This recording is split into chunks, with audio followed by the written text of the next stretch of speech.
Have you ever stopped to wonder what you, a giant blue whale, and say the tiny bacteria in your yogurt all have in common?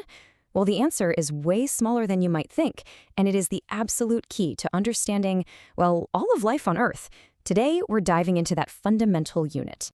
Now, before we jump in, just a quick heads up, this explainer is one piece of a much larger puzzle. It's actually part 3 of a big 20-part series that covers the essentials of biology, all based on the guide from Virtualization Options LLC.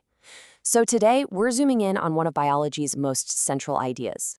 Okay, so let's start with a question to really get our brains working. What could you, a complex, thinking, breathing human being, possibly share in common with the most ancient, most simple organisms that ever existed? I mean, it seems like a total unbridgeable gap, doesn't it?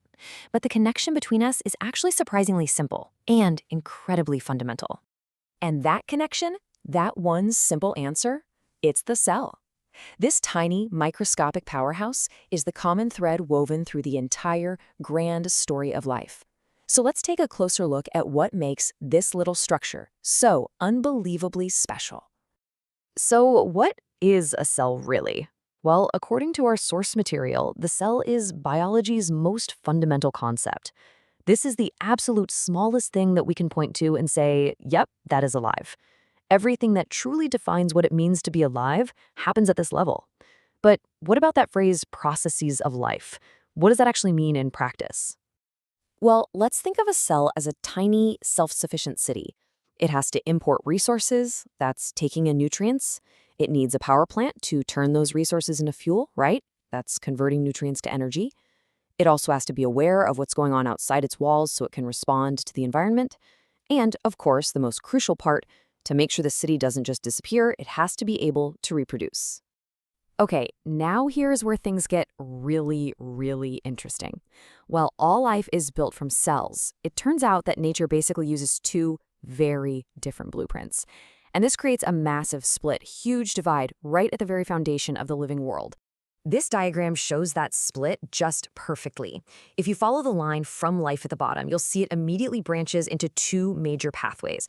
Over on the left, you've got the simpler forms of life, bacteria and archaea.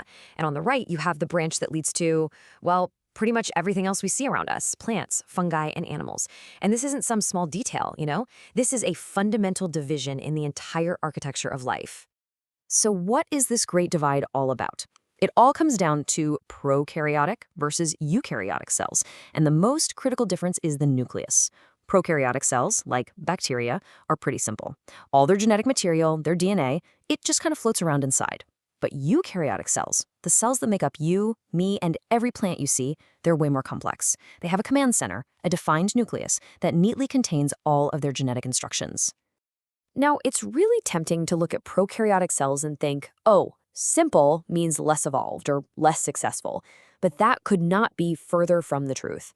As our source points out, these simple cells are unbelievably successful. I mean, think about it. They have been thriving for billions of years in every single corner of this planet, from boiling volcanic vents to the inside of your own gut. They vastly outnumber all other life forms combined. So this brings us to the big question, right? Why does this difference even matter? Why have two blueprints in the first place? Well, the answer has everything to do with potential, and it's the very reason that complex life as we know it can even exist. And here it is. This is the key takeaway. The eukaryotic cell, with its fancy nucleus and more complex internal structure, has a unique ability, specialization. These cells can take on different jobs.